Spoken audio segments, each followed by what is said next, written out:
नमस्कार दोस्तों, एक बार फिर मैं हाजिर हूँ अनअकैडमी के यूट्यूब चैनल पर।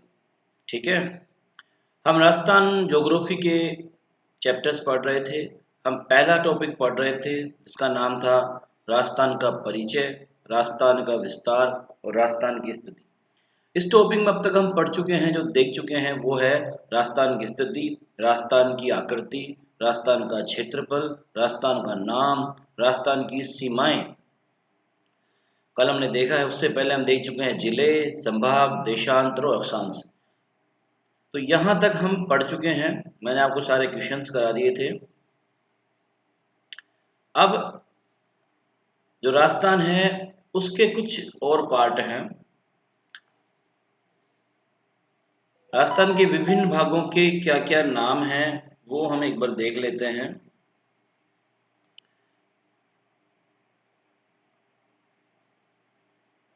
देखो दोस्तों, क्या है, प्राचीन काल में राजस्थान के जैसे समय समय के अनुसार राजस्थान के विभिन्न भागों के विभिन्न नाम रहे हैं, उनको एक बार हम देख लेते हैं। तो राजस्थान का जो उत्तरी भाग है, जो गंगानगर और हनुमानगढ़ में स्थित है, उसको योधेई कहते हैं। क्या कहते हैं? योधेई। अगर आपको आ जाए योधेई जिले हैं तो गंगानगर और हनुमानगढ़। अगर आपके सामने क्वेश्चन आता है जांगल प्रदेश स्थित है बीकानेर मोस्टली और जोधपुर का उत्तरी पश्चिम भाग। ठीक है, और जांगल प्रदेश की जो राजधानी थी वो राजधानी थी अहिछत्रपुर। तो आप ध्यान रखिए, हम देख रहे हैं राजस्थान के प्राचीन। देखो भाई, पहला था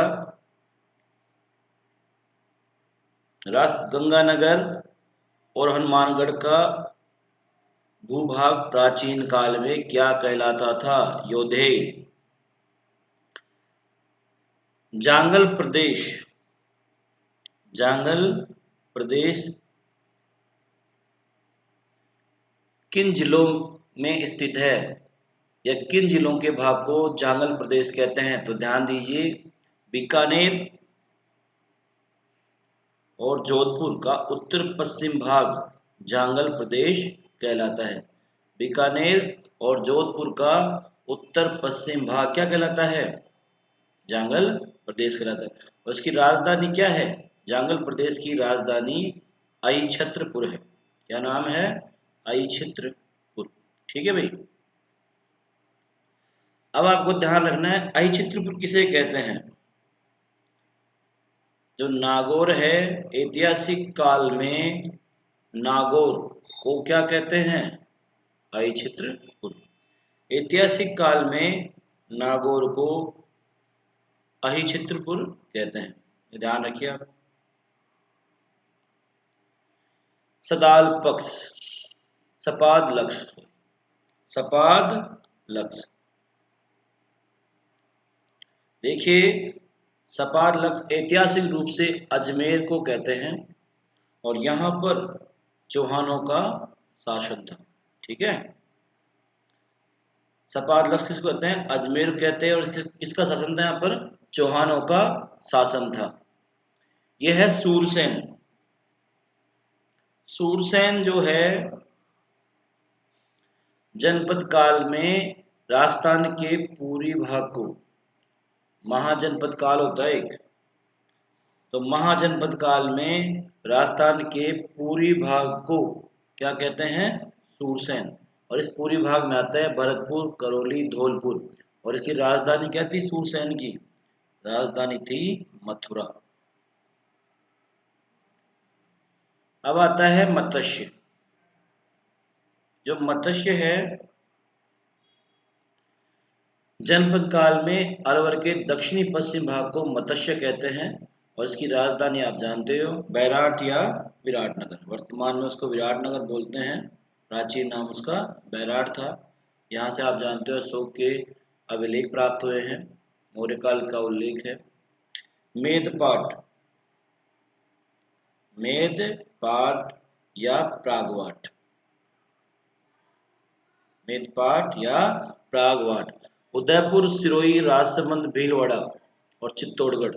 उदयपुर, सिरोही, राजसमंद, भीलवाड़ा और चित्तौड़गढ़ के ये भाग को क्या कहते हैं? मेदपाट या प्रागवट। ध्यान दीजिए, अगर आपको ये पूछता है योद्धेय किसे कहते हैं, ये योद्धेय स्थित था गंगानगर और हनुमानगढ़ में। जांगल प्रदेश बीकानेर और जोधपुर में स्थित था, इसकी राजधानी अहिछत्रपुर थी। अहिछत्रपुर ऐतिहासिक रूप से नागौर को कहते हैं। सपादलक्स अजमेर को कहते हैं प्राचीन काल में, और यहाँ पर चौहानों का शासन था। सूरसेन महाजनपद काल में राजस्थान के जो पूर्वी जिले हैं भरतपुर, करौली, अलवर, उसको हम सूरसेन में लेते हैं और इसकी राजधानी थी मथुरा। मत्स्य जो है महाजनपद काल में अलवर के दक्षिण पश्चिम भाग को मत्स्य कहते हैं और इसकी राजधानी क्या थी? बैराट थी। मेदपाट या प्रागवाड़ चित्तौड़गढ़, उदयपुर, सिरोही, राजसमंद, भीलवाड़ा के लिए ये भाग यूज हुआ है सर। आगे बढ़ते हैं। अब देखिए, अब ये जो है, जब मैप में देखें अपन, ये गंगानगर हनुमानगढ़ का जो भूभाग है ये कहलाता है योद्धेय। ये जो भूभाग है बीकानेर और जोधपुर का, ये कहलाता है जांगल प्रदेश। ठीक है जी। ये जो भूभाग था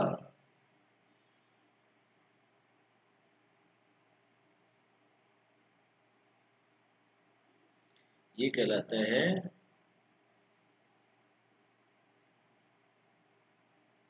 या प्रागवाड़। ठीक। और ये जो एरिया है अलवर का, ये कहलाया मत्स्य। और जो ये एरिया था ये कहलाता है सोरसेन।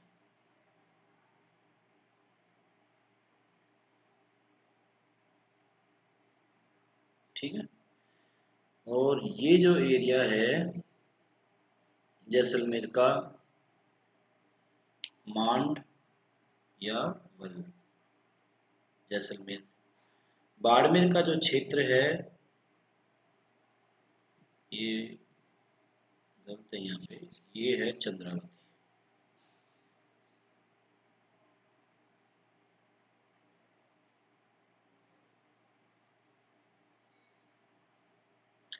और ये जो जालौर में है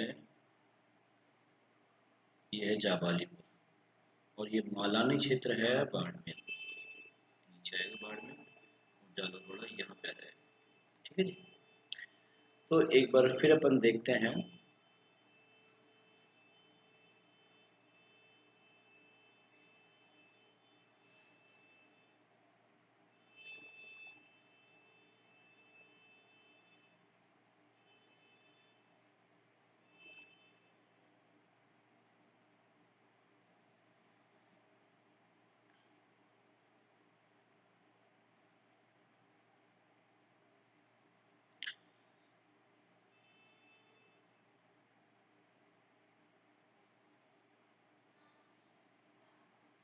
तो आगे बढ़ते हैं साहब। अगर आपको पूछता है मांड या वल्लभ प्रदेश कहाँ स्थित है, तो आपको ध्यान रखना है मांड या वल्लभ प्रदेश। मांड या वल्लभ प्रदेश जैसलमेर में स्थित है। मांड या वल्लभ प्रदेश जैसलमेर में स्थित है। अगर आपको पूछता है योद्धेय, योद्धेय कहाँ पे है भाई? राजस्थान का जो उत्तरी भाग था गंगानगर और हनुमानगढ़, वो योद्धेय कहलाता है। आगे पूछे जांगल प्रदेश स्थित है, जांगल बीकानेर और जोधपुर में स्थित है। जांगल की राजधानी क्या थी? अहिछत्रपुर थी। और अहिछत्रपुर कहाँ पे है साहब? नागौर में। नागौर के प्राचीन नाम क्या था? अहिछत्रपुर। सपादलक्ष किसको कहते हैं? अजमेर का प्राचीन नाम क्या था? सपादलक्ष। और ये चौहानों का यहाँ पर शासन था। मालानी कहाँ पे है? मालानी बाड़मेर में है। जबालीपुर जालौर का प्राचीन नाम जाबालीपुर था। यहाँ पर जाबाली ऋषि जो थे, दो कारणों से नाम हो सकता है। एक तो जाबाली ऋषि थे यहाँ पे, उसकी तपोभूमि थी। दूसरा, यहाँ पे जाल वृक्ष पाए जाते हैं। जाल वृक्ष, तो इन जाल वृक्षों की अधिकता और जाबाली ऋषि के कारण जालोर का प्राचीन नाम क्या पड़ गया? जाबालीपुर। एक है चंद्रावती। सिरोही का जो प्राचीन नाम था वो क्या था? चंद्रावती था। सिरोही का प्राचीन नाम चंद्रावती था। ध्यान रखना, सिरोही को पूछे चंद्रावती किस जिले में स्थित है, किस जिले का प्राचीन नाम चंद्रावती था, तो ध्यान रखिए चंद्रावती सिरोही में स्थित था। इसके अलावा आपको पूछे सिवी, सिवी क्या है, तो ध्यान रखिए चित्तौड़गढ़ उदयपुर का क्षेत्र जिसकी राजधानी माध्यमिका थी।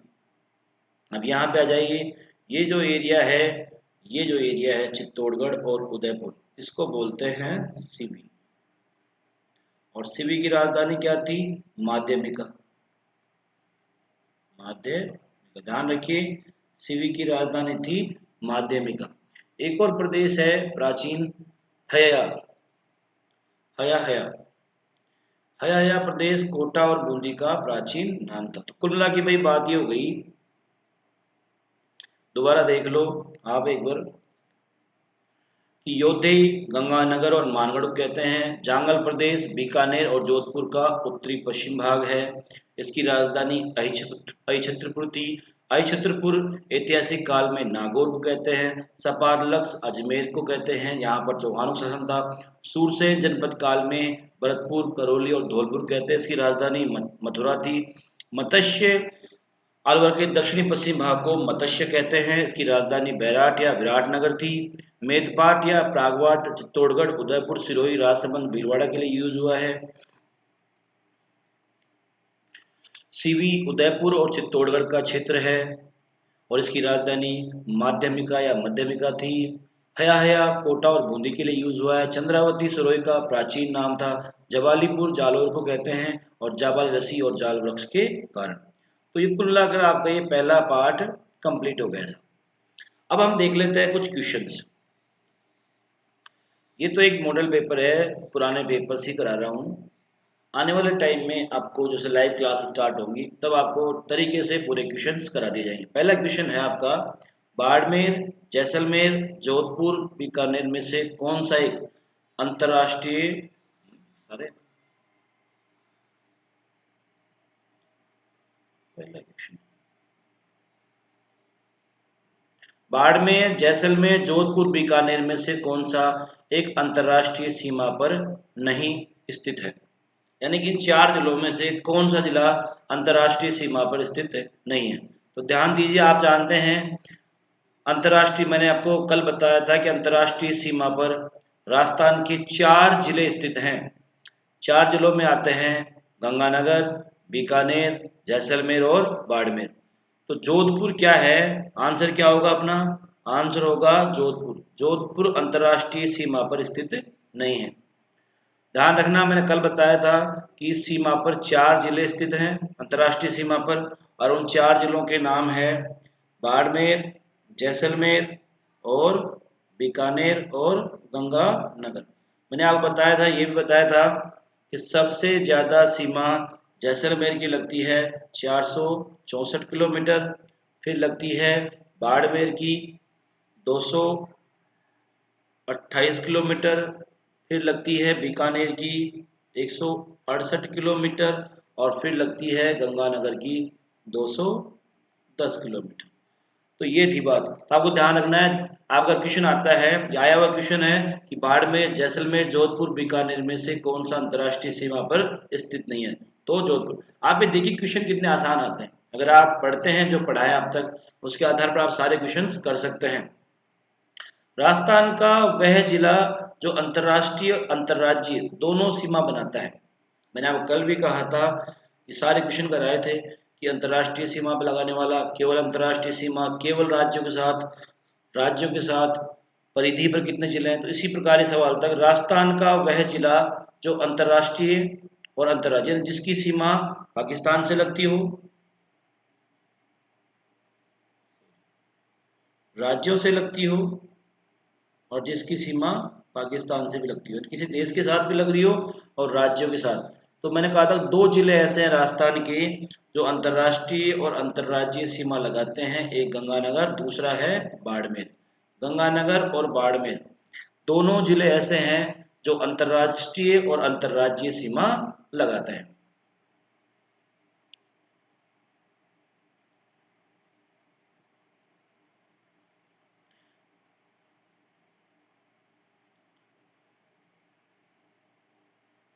अब ये सवाल है, छोटा करते हैं इनको।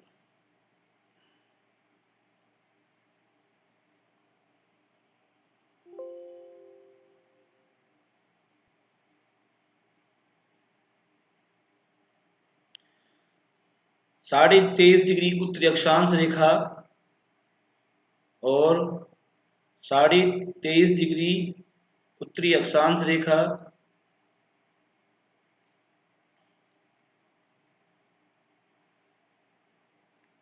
तो ध्यान दीजिए,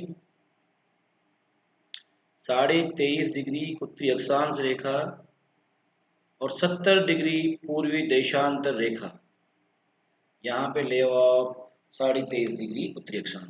अब बताना है, मैंने बताया था कर्क रेखा, 23.5 कौन सी है? कर्क रेखा है भाई। ये कर्क रेखा और 70 डिग्री पूर्वी देशांतर रेखा, मैंने आप बता चुका हूं पहले। आप बताना है 23.5 डिग्री उत्तरी अक्षांश रेखा और 70 डिग्री पूर्वी देशांतर रेखाएं राजस्थान के क्रम से किन जिलों से गुजरती है? तो 23.5 डिग्री रेखा कहाँ से गुजरेगी? बांसवाड़ा जैसलमेर, डूंगरपुर जोधपुर, बांसवाड़ा जोधपुर, डूंगरपुर जैसलमेर। बताइए भी कहाँ से गुजरेगी?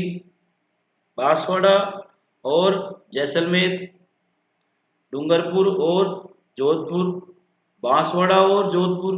पहली बात तो ये कि आपको पता रखना है ये जो 23.5 डिग्री रेखा है किन जिलों से गुजर रही थी? डूंगरपुर और बांसवाड़ा। मैंने कहा था डूंगरपुर को छूती हुई जाती है और बांसवाड़ा के मध्य से गुजरती है। अब आपको देखना है ये 70 डिग्री पूर्वी देशांतर रेखा, ये सब क्वेश्चन आए हुए हैं। ये कहाँ से गुजरती है आपको पता है, जैसलमेर से 69-30 गुजरती है। 70 भी जैसलमेर के पास ही होगी, तो सीधी सी बात अपना आंसर क्या हो जाएगा? बांसवाड़ा और जैसलमेर, क्योंकि जोधपुर 70 गुजरती नहीं है। ठीक है। राजस्थान के वे जिले जिनकी राजनीतिक सीमा, राजस्थान के वे जिले जिनकी राजनीतिक सीमा भारत के किसी अंतर्राज्यीय या अंतर्राष्ट्रीय सीमा से नहीं लगती। यानी मैंने कल कहा था राजस्थान के अंतर्वर्ती जिले कितने हैं, मैंने बताया था 8। तो ये सीधा सीधा ये पूछ रहा है कि अंतर्वर्ती जिले,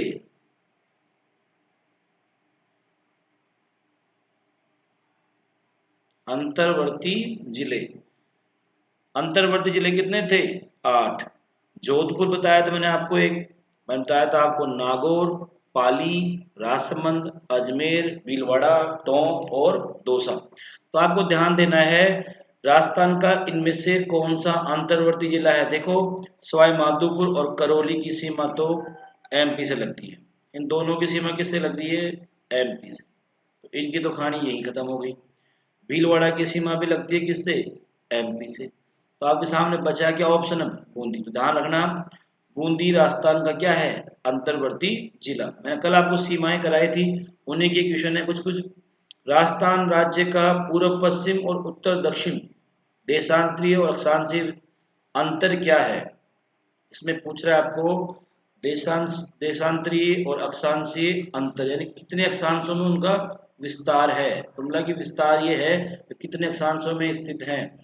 तो आप बताइए राजस्थान का देशांतरीय अंतर कितना है? 8 डिग्री 47। ये बता चुका हूं मैं आपको, राजस्थान का देशांतरीय अंतर है 8 डिग्री 47।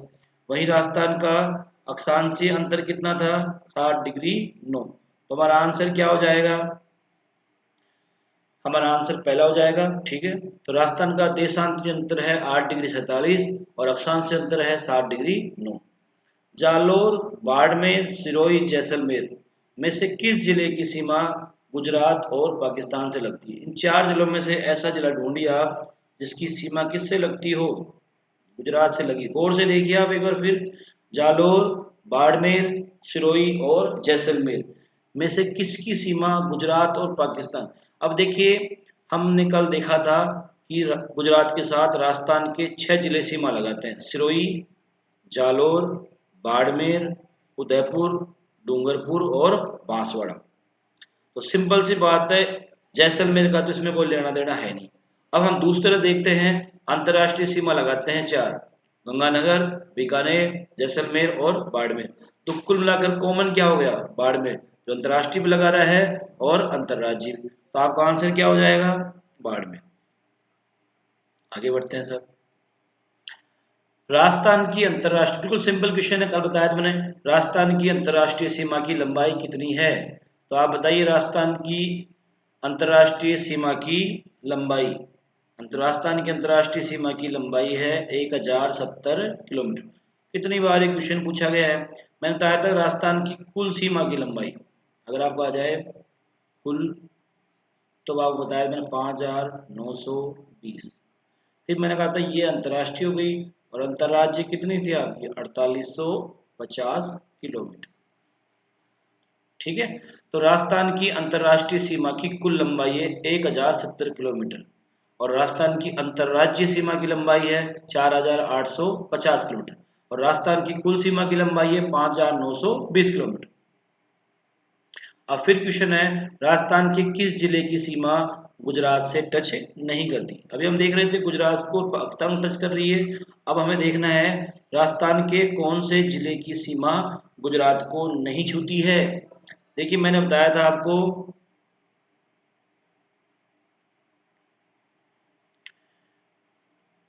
6 जिले हैं राजस्थान के जो गुजरात को टच कर रहे हैं। बाड़मेर, बाड़मेर के जस्ट नीचे है जालोर, जालोर के बाद में आता है सिरोही, सिरोही के बाद में आता है आपका उदयपुर, उदयपुर डूंगरपुर, डूंगरपुर के बाद बांसवाड़ा। तो आप ये देख सकते हैं, तो राजस्थान का जो ये प्रतापगढ़ जिला है, प्रतापगढ़ जिले की सीमा राजस्थान को टच, सॉरी गुजरात को टच नहीं करती।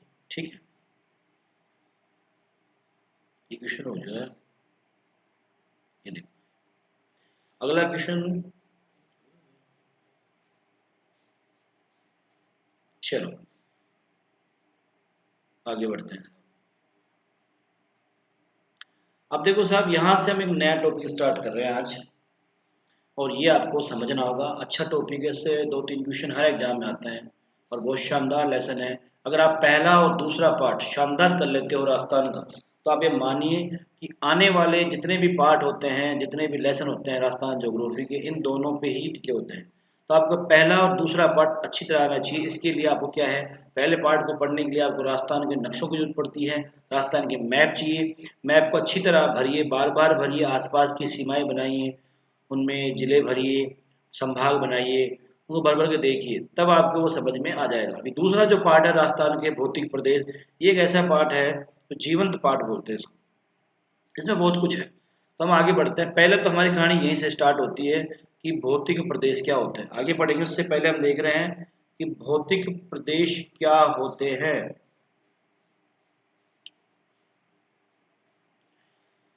राजस्थान के भौतिक प्रदेश, अब बताइए भौतिक प्रदेश क्या होता है। देखो भौतिक प्रदेश एक ऐसा विशिष्ट क्षेत्र है, अगर आरएस मेंस लिख रहे हो तो आपके 2 नंबर का क्वेश्चन आता है भौतिक प्रदेश।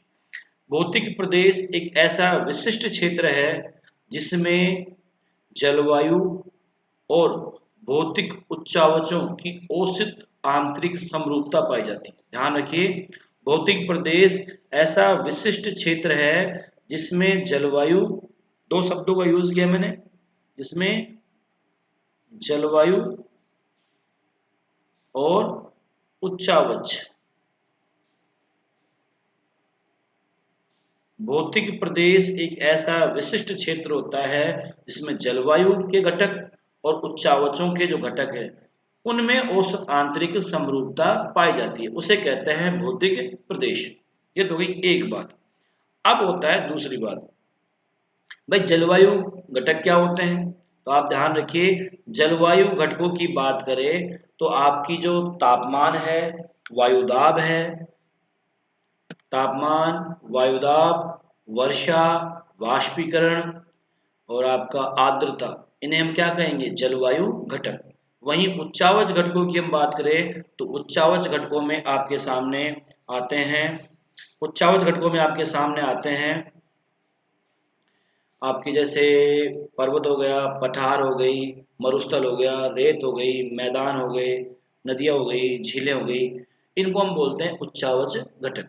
तो राजस्थान के भौतिक प्रदेश की बात करें तो राजस्थान को इस प्रकार बांटा गया है, जहाँ जहाँ जलवायु और जहाँ जहाँ उच्चावचों की क्या हो, समरूपता हो, उसको क्या बना दिया, एक भौतिक प्रदेश बना दिया। अब हम थोड़ा पीछे चलते हैं, भौतिक प्रदेशों की बात तो बाद में करेंगे, हम थोड़ा पीछे चलते हैं। देखो प्राचीन काल में क्या था, संपूर्ण पृथ्वी पर केवल एक महाद्वीप था और उस महाद्वीप का नाम था पैंजिया। ध्यान रखिए, प्राचीन काल में संपूर्ण पृथ्वी पर केवल और केवल एक ही महाद्वीप था, पैंजिया। ये एकमात्र महाद्वीप था उस वक्त।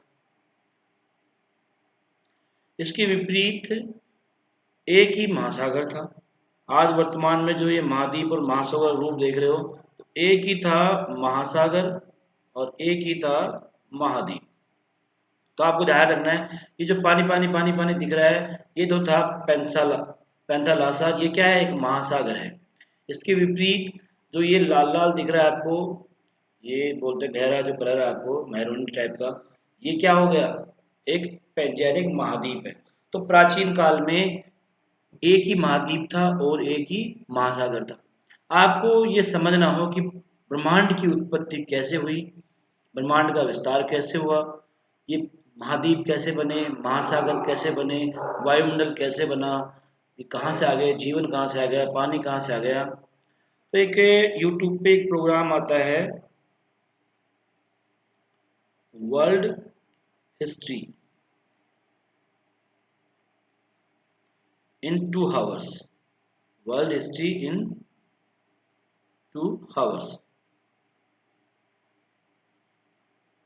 World history in 2 hours। आपको नेशनल ज्योग्राफी चैनल पे ये मिल जाएगा, वर्ल्ड हिस्ट्री इन 2 hours। ये देखिए, आपको पता पड़ेगा कि ब्रह्मांड की उत्पत्ति कैसे हुई और ये चीज़ें कहाँ कहाँ से आ गई। देखो हम जानते हैं कि पहले प्राचीन काल में, जब बहुत साल पहले, 14 अरब साल पहले, एक अदृश्य कण था। क्या था, अदृश्य कण। आप जानते हैं कि प्राचीन काल में बहुत 14 अरब साल पहले एक अदृश्य कण था।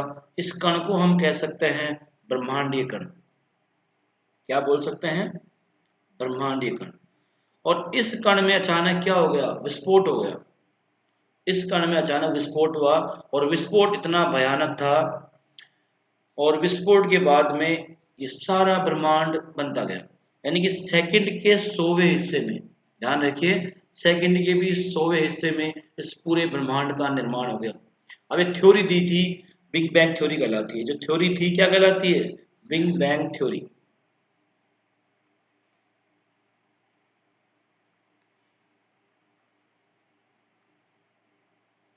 ये थ्योरी कहलाती है बिग बैंग थ्योरी।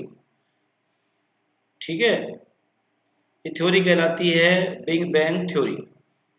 जॉर्ज लेमेत्र ने थ्योरी दी थी, और इस थ्योरी के अनुसार ये कहा गया कि प्राचीन काल में अरबों वर्ष पहले पृथ्वी पर, सॉरी अरबों वर्ष पहले ब्रह्मांड के एक अदृश्य कण था अंतरिक्ष में। उस अदृश्य कण में अचानक विस्फोट हुआ और विस्फोट के बाद इस पूरे ब्रह्मांड का निर्माण हो गया। और इसने कहा कि लगातार लगातार ये ग्रह, ये तारे, ये सूर्यमंडल, ये आकाश गंगाएं एक दूसरे से लगातार दूर जाती जा रही है। आज भी लगातार ब्रह्मांड में प्रसार हो रहा है। अब इस तथ्य की पुष्टि एक CERN प्रयोगशाला है, CERN प्रयोगशाला है। स्विट्जरलैंड और फ्रांस की सीमा पर यह शहर स्थित है, और इस शहर में भूमिगत एक प्रयोगशाला बनाई गई और परमाणु लेजर बीमों द्वारा इस अदृश्य कण को विस्फोट कराया गया। तो विस्फोट के बाद इस अदृश्य कण का जन्म हो गया। तब ये थ्योरी 2012 में प्रकाश में आई।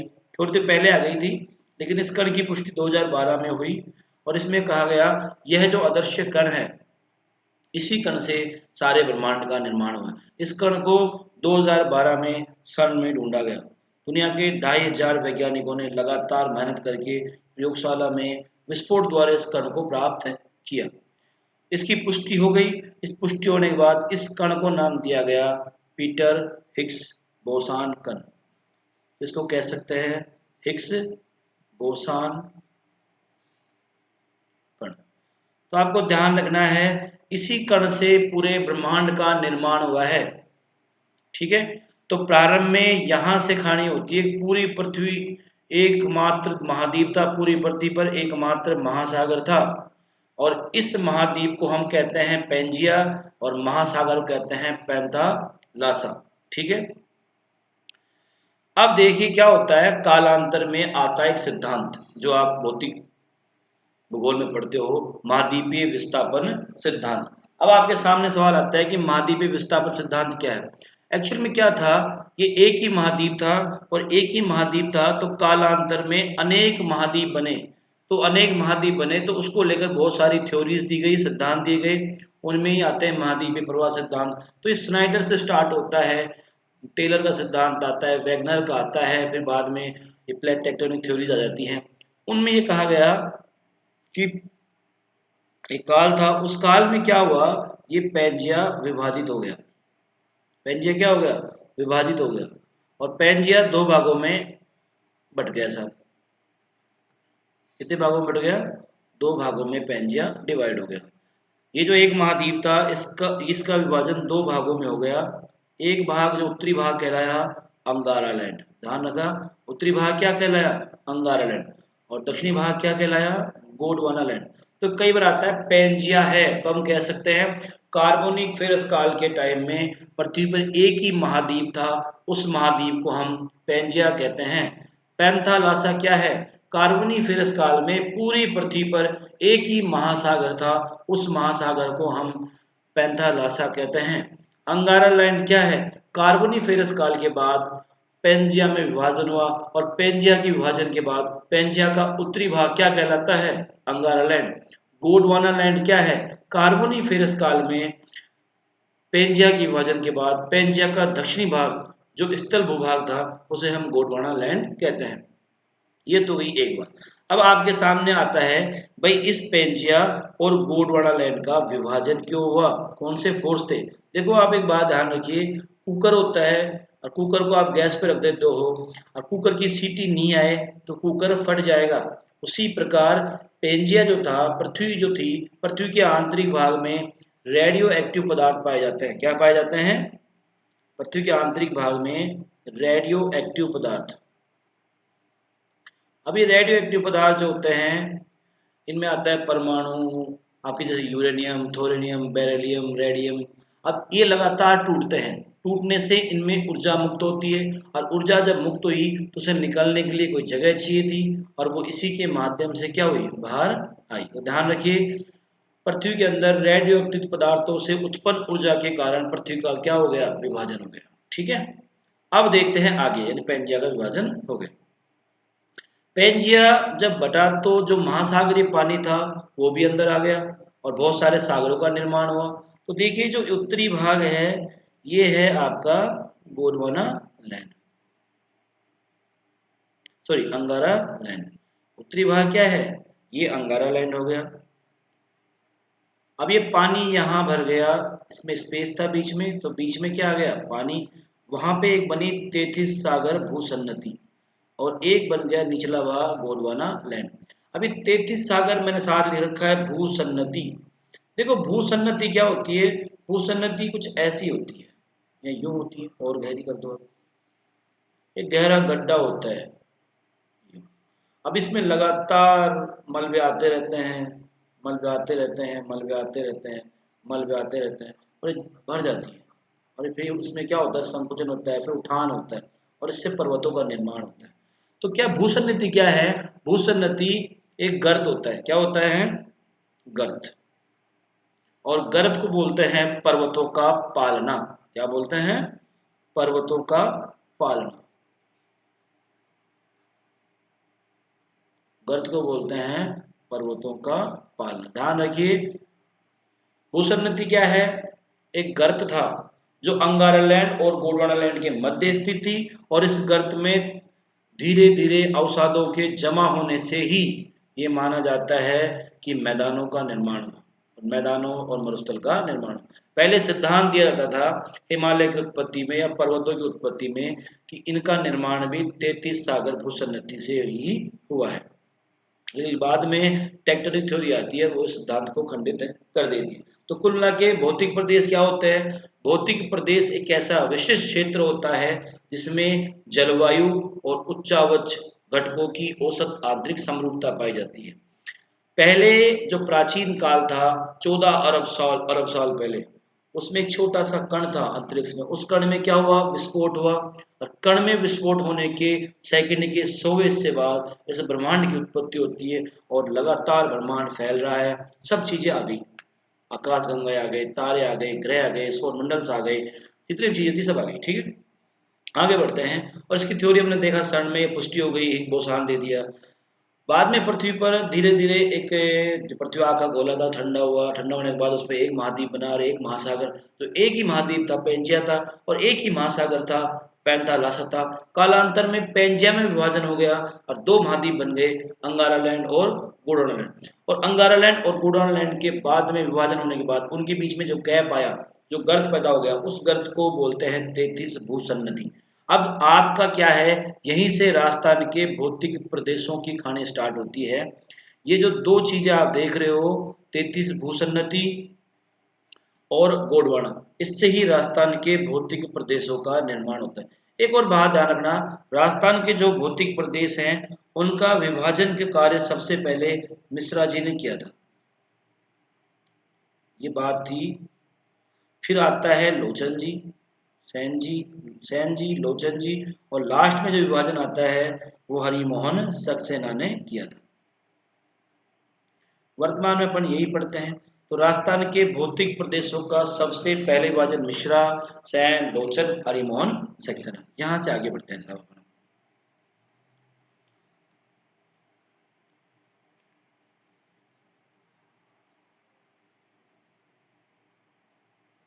अब देखो, ये तो देखो साहब, अगर हम बात करें किसकी, पृथ्वी की, अभी जो आप दो भूभाग देख रहे थे अभी, अंगारा लैंड और गोंडवाना लैंड, देखो अंगारा लैंड से तीन महाद्वीप बने बाद में कालांतर में। अंगारा लैंड से क्या बने? तीन महाद्वीप बने।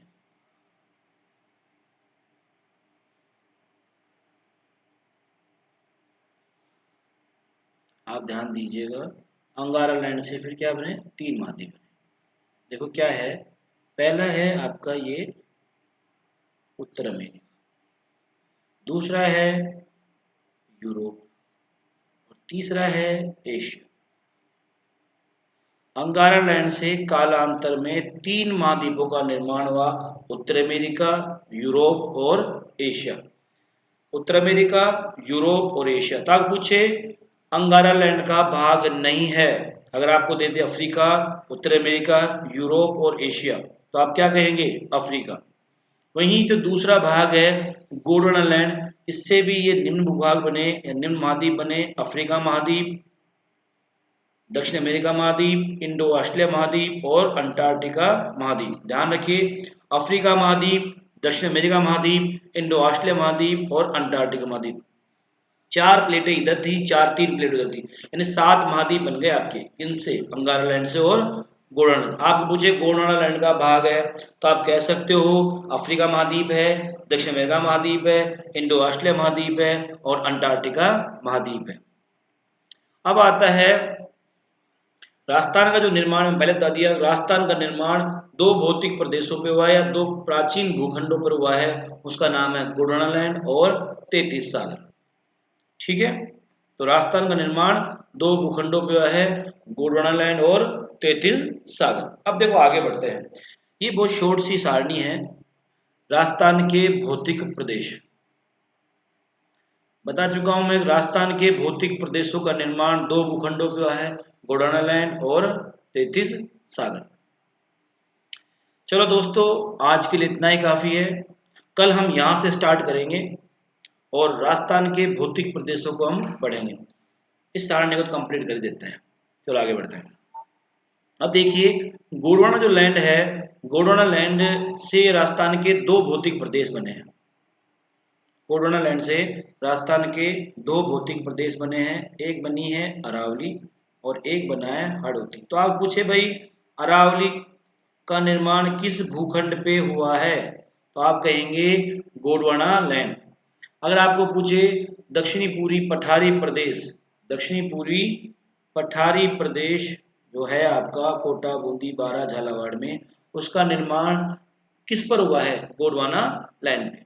वहीं आपको पूछे 33 सागर से राजस्थान का कौन सा भौतिक प्रदेश बना है, यह पश्चिम मरुस्थलीय प्रदेश का निर्माण किस पर हुआ है? तो आप क्या कहेंगे? 33 सागर के अवसादों पर। यहीं पूछे आपको पूरी मैदानी प्रदेश का निर्माण किससे हुआ है, तो आप क्या कहेंगे? पूरी मैदानी प्रदेश का निर्माण 33 सागर से हुआ है।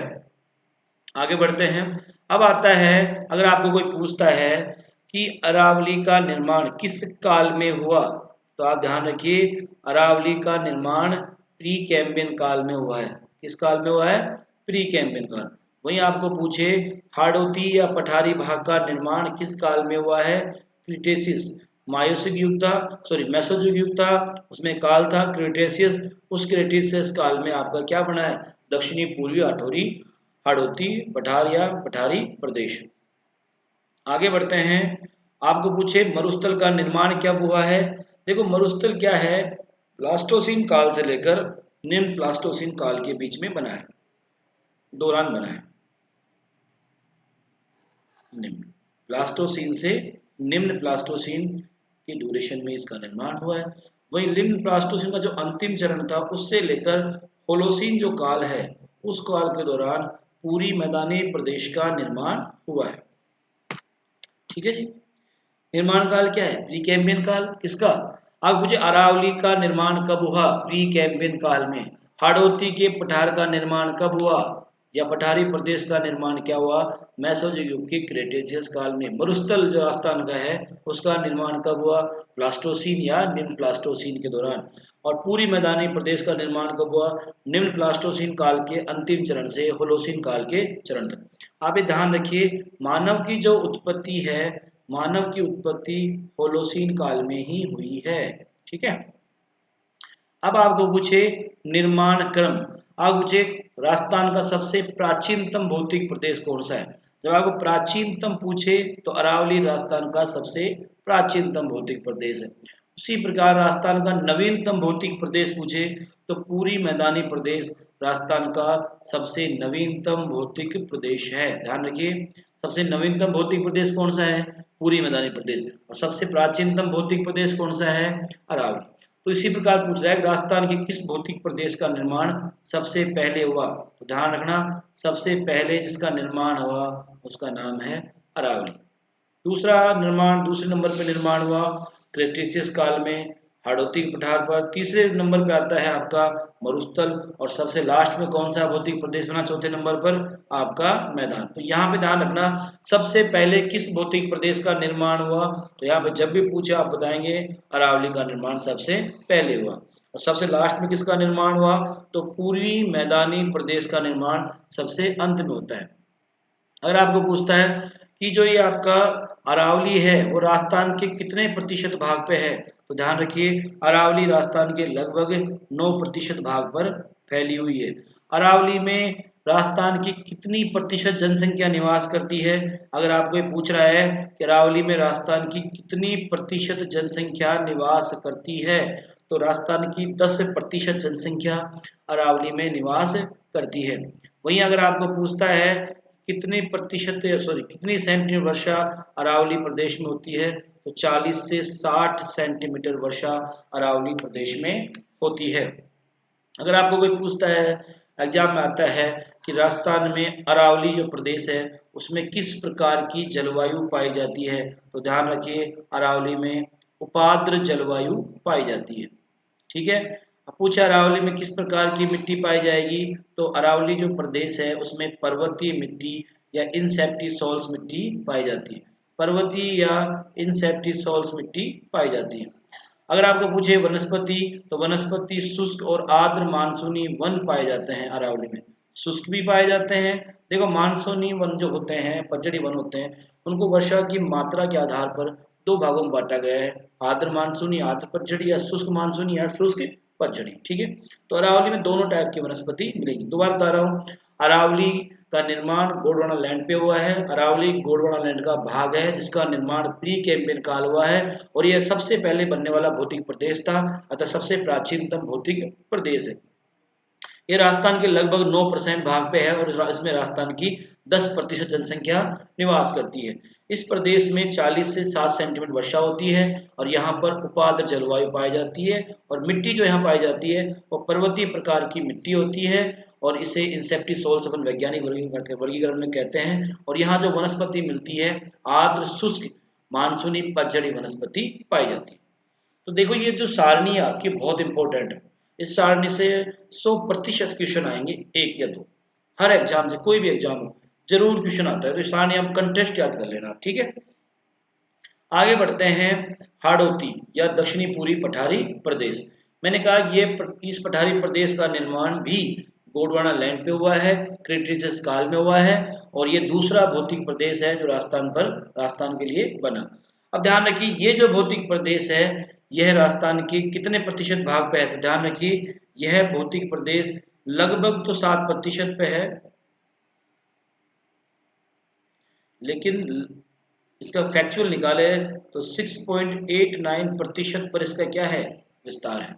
पटवारी में ऐसे कैसे आया था, तो राम से पटवारी में कि हाड़ौती का पठार राजस्थान के कितने प्रतिशत भाग पे है, 6.89%, लगभग में जाए तो 7%।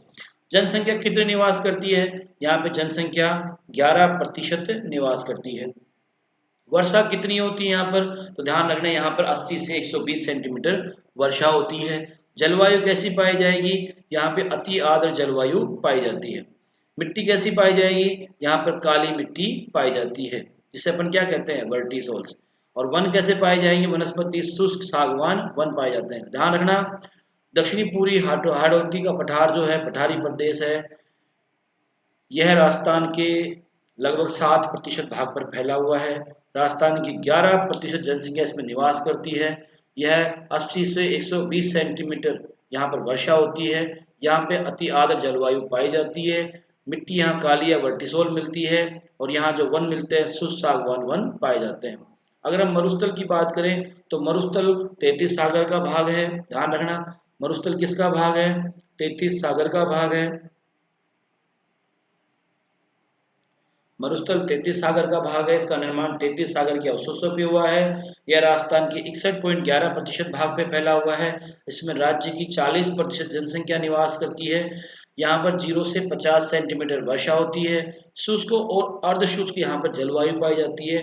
रेतीली यहाँ पर मिट्टी मिलती है जिसे एरिडोसोल्स या अल्टीसोल्स मिट्टी भी कहते हैं। और वनस्पति जो है जीरो फाइट्स पाई जाती है। कैसी पाई जाती है, जीरो फाइट। अगर पूछे मरुस्थल में किस प्रकार की वनस्पति पाई जाती है तो जीरो फाइट्स बोलते हैं इसको भाई, मरुद्भिद वनस्पति। अगर वैज्ञानिक वर्गीकरण पूछे तो किस प्रकार की मिट्टी मिलती है, एरिडोसोल्स या अल्टीसोल्स। यहाँ पे कैसी जलवायु पाई जाएगी, शुष्क और अर्धशुष्क जलवायु। वर्षा कितनी सेंटीमीटर होती है, 0 से 50 सेंटीमीटर। जनसंख्या कितनी प्रतिशत पाई जाती है मरुस्थल में, 40%। मरुस्थल राजस्थान के कितने प्रतिशत भाग पर फैला हुआ है, तो ध्यान रखना 61.11% भाग पर फैला हुआ है मरुस्थल। तो आपको ये ध्यान रखना है मरुस्थल 61.11% भाग पर फैला हुआ है। आगे बढ़ते हैं। पूरी मैदानी प्रदेश, तो पूरी मैदानी प्रदेश है वो राजस्थान का सबसे नवीनतम भौतिक प्रदेश है। यह राजस्थान के 23% भाग पर फैला हुआ है। ध्यान रखना सबसे नवीनतम भौतिक प्रदेश है, राजस्थान के 23% भाग में फैला हुआ है। इसमें राज्य की 39% जनसंख्या निवास करती है। यहाँ पे 50 से 80 सेंटीमीटर वर्षा होती है। आर्द्र जलवायु पाई जाती है। जलोढ़ मिट्टी होती है जिसे अल्फीसोल्स कहते हैं। धोक और सालर के वनों की अधिकता बहुत ज्यादा पाई जाती है। तो देखो दोस्तों यहाँ तक अपन कर चुके हैं, ये पहला आपका टेबल हो गया। कल हम दोबारा से इसको स्टार्ट करेंगे, राजस्थान के भौतिक प्रदेश को इस सारणी के साथ एक बार रिविजन कराते हुए। तो मुझे उम्मीद है आपको पसंद आया होगा। आप फीडबैक देते रहिए और बताइए जो भी आपको बदलाव की आवश्यकता हो, कुछ नवीन सुधार की आवश्यकता हो बतलाइए। आपके नोट्स बहुत सफिशिएंट हैं, पर्याप्त हैं, आप नोट करते रहिए। हम जो लिखते हैं नोट्स तो पीडीएफ के रूप में हैं वो तो हैं ही, उसके अलावा हम जो लिख रहे हैं उनको भी आप नोट कीजिए। जो बोल रहे हैं 2-3 बार बोलता हूँ मैं, उनको आप नोट कीजिए।